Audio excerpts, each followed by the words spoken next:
এই ভাই দেখ দেখ দেখ, মুসলিম যাচ্ছে নামাজ পড়তে। চুপ বেটা, তুই হিন্দু দিকে কি মুসলমানকে অপমান করে কথা বলবি?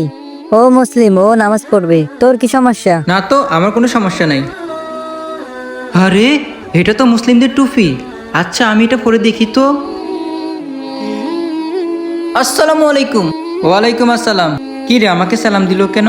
আসসালামু আলাইকুম। ওয়ালাইকুম আসসালাম। কি রে এই টুপিটা লাগানোর কারণে আজকে সবাই আমাকে সালাম দিতেছে। এই তো হুজুর, জিজ্ঞেস করি। এই যে হুজুর দাঁড়ান। জি ভাই বলেন।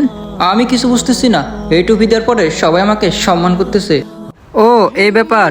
তুমি যখন পৃথিবীর কোনো মানুষের কাছে সম্মান পাবে না, তুমি যখন এই টুপি লাগাবে, তোমাকে প্রত্যেকটা মানুষ সম্মান করবে।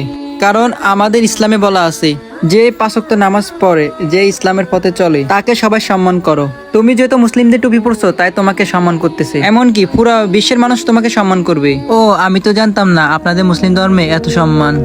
আজ থেকে আমি ইসলাম ধর্ম কবুল করলাম। আলহামদুলিল্লাহ, আল্লাহ আপনাকে কবুল করুক।